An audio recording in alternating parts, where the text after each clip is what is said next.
Denzel Washington stars as drug lord Frank Lucas, the man who led to the most arrests of corrupt officers in the New York DEA and NYPD's history. In 1968, Harlem mob boss Bumpy Johnson gives people free turkey for Thanksgiving. After this, he talks with his trusted driver Frank Lucas as they walk into a laundromat. Bumpy says that giving back to the community helps people like him earn the community's trust. He also complains about how in every business setting, the small shop owner is the one who gets hurt. Suddenly, he gets a cardiac arrest and passes on. Elsewhere, Newark detective Richie Roberts is arguing with his ex-wife.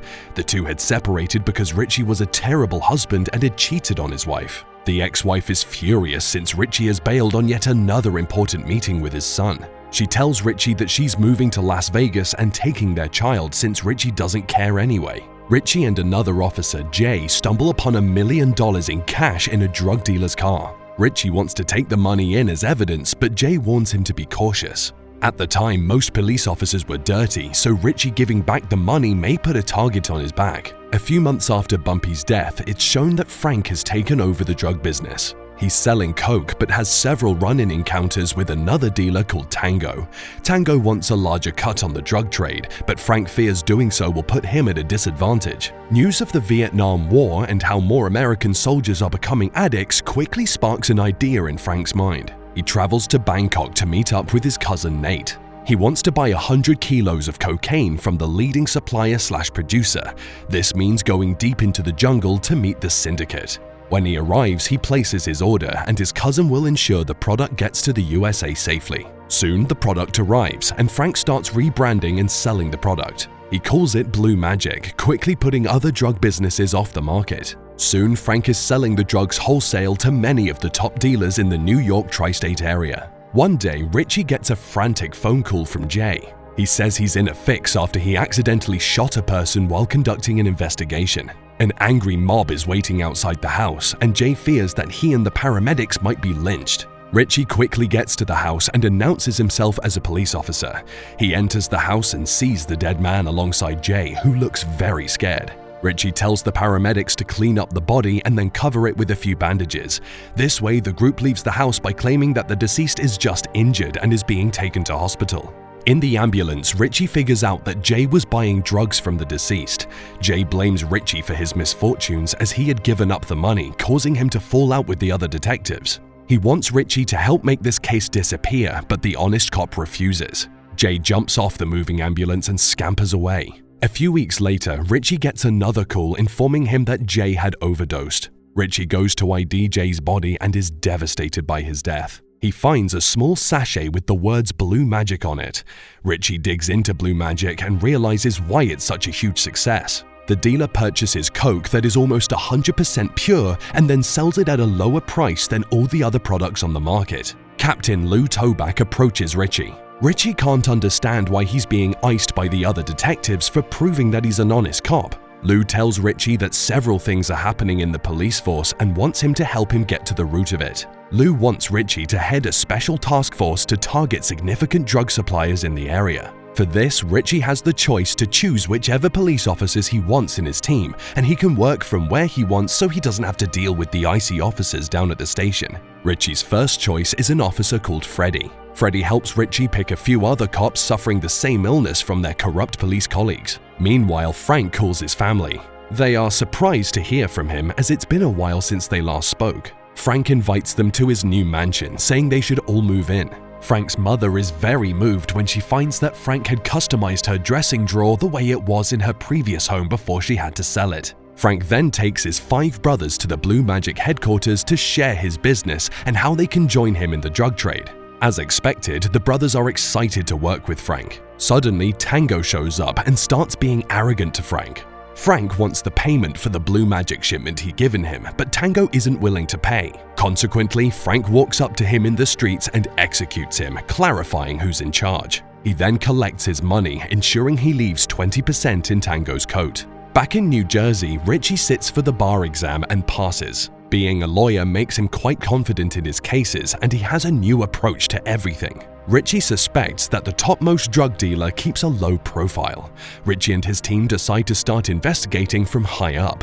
They hit the streets and follow several local drug dealers, eventually finding Blue Magic's distribution site. Here, one of the officers calls and places a large order.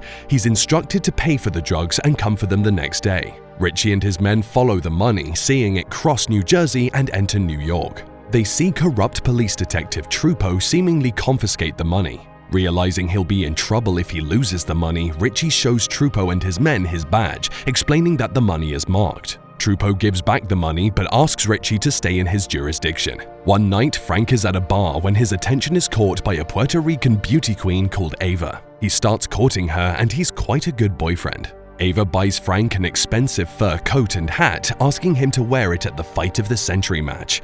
Frank doesn't want to, but he wears the coat to please his woman.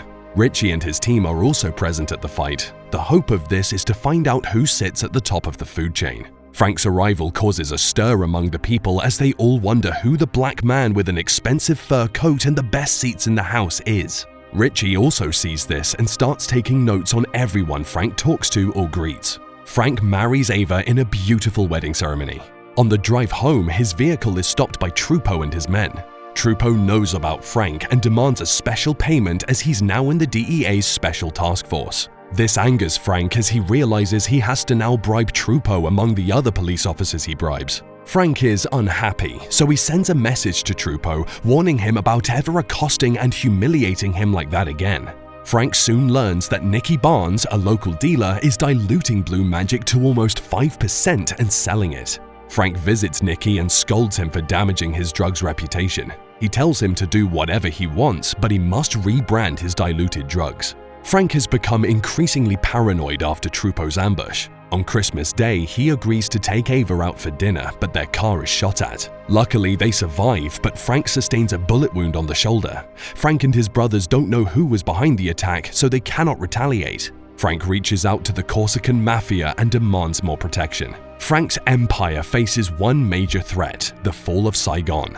This means the war is over, and Nate warns Frank that only one US airplane is leaving the country. Frank travels to Bangkok to find an alternative means of transportation for his product. Meanwhile, Richie and his team find Frank's cousin Jimmy shooting a woman. They give him an option: to go to jail or to become their informant. Jimmy agrees to snitch on Frank and tells the officers about Frank's transportation methods. The last US plane leaving Vietnam arrives in the US and Richie's team descends on it. The plane transports fallen US soldiers and Richie wants to look into the coffins. Elsewhere, Trupo and his men raid Frank's house and steal all the cash he has in the house, threatening the Lucas family. However, Richie and Lou are scolded by the police chief for disrespecting the fallen soldiers. It's also absurd that a black man can be at the top of the drug empire and surpass the Mafia. Meanwhile, a shady truck drives out of the airport and Freddy follows it. Richie catches up with him and they continue following the truck. It turns out that Frank had been transporting the drugs into the country using the fallen soldiers' coffins. Richie and his team get warrants to raid the Blue Magic processing factory and arrest Frank's brother. Frank and his family exit the church to find the streets cleared with police waiting for him. Frank surrenders and is arrested. Richie interrogates Frank, who agrees to make a deal. He gives Richie names of drug dealers, but Richie is more interested in something else. He wants the names of all the corrupt police officers in the city. Frank gives him the names, and this leads to the apprehension of about 3/4 of the New York DEA and other NYPD officers. Trupo realizes his time is nearly over, so he kills himself. It's revealed that Frank was sentenced to 70 years in prison, but he served 15 and was released in 1991. Do leave a comment telling us your favorite part of the movie. Hit the like button, subscribe to our channel, and hit the notification bell so you don't miss the next recap. Until next time, folks, take care and goodbye.